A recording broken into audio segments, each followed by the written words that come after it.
নমস্কার, আমি doctor Sabyasachi Saha, consultant brain and spine surgeon. TB সাধারণত আমরা ফুসফুসে দেখে থাকি, মানে লাংসে। কিন্তু অ্যাজ এ নিউরোসার্জন অনেক পেশেন্ট আমরা দেখে থাকি যাদের কিন্তু ফুসফুসে ছাড়াও ব্রেনে এবং স্পাইনে টিবি হয়।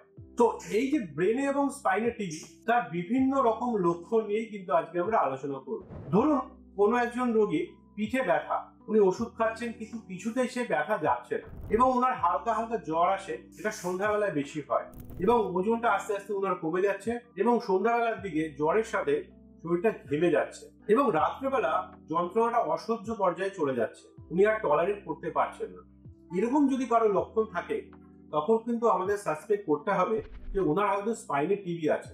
আবার ধরুন একজনের এই পিঠে ব্যথার থেকে কিন্তু প্যারালিসিসও হয়ে যেতে পারে, মানে অনেকদিন ধরে পিঠে ব্যথা হচ্ছে, আচমকা একদিন দেখলেন যে দুটো পায়ে আপনি জোর পাচ্ছেন না, অথবা প্রস্রাব পায়খানা কিন্তু কন্ট্রোল হারিয়ে গেছে, তখনও কিন্তু সাসপেক্ট করতে হবে যে হয়তো ওনার টিবি হয়েছে। এটা গেল স্পাইনের টিবির কথা। যদি ব্রেনের টিবি আমরা দেখি, সেক্ষেত্রেও এই যে বিভিন্ন প্রোড্রোমাল সিমটম, যেমন ওজন কমে যাওয়া, তারপরে জ্বর আসা, এগুলোর সাথে কিন্তু ওনার ঘাড়ে ব্যথা হতে পারে, অথবা মাথায় অসহ্য যন্ত্রণা হতে পারে, এবং আস্তে আস্তে কিন্তু উনি অজ্ঞান হয়ে যেতে পারে, বা ওনার যে সেন্সোরিয়াম সেটাও কিন্তু আস্তে আস্তে কমতে শুরু করতে পারে।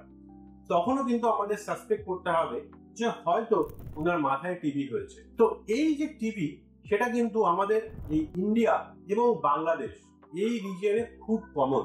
সুতরাং আমাদের কিন্তু অনেক বেশি সাবধান হতে হবে এই টিবি নিয়ে। এবং এই যে টিবি, সেটা কিন্তু সম্পূর্ণরূপে কিউরেবল যদি আপনি পর্যাপ্ত পরিমাণে ওষুধ খান, এবং ডাক্তারের প্রেসক্রিপশন অনুযায়ী যতদিন উনি বলেছেন ততদিন পর্যন্ত আপনি এই ট্রিটমেন্টটা কন্টিনিউ করেন। তো আজকে আমরা ওয়ার্ল্ড টিবি ডেতে দাঁড়িয়ে এটাই আমরা অঙ্গীকারবদ্ধ হব যে আমরা এই যে টিউবারকুলোসিস, যেটা স্পাইন এবং ব্রেনে হতে পারে এবং মেজরিটি ফুসফুসে হয়, সেটাকে কিন্তু আমরা প্রিভেন্ট করতে পারি, এবং এই টিবিটাকে একদম শেষ করে দিতে পারি।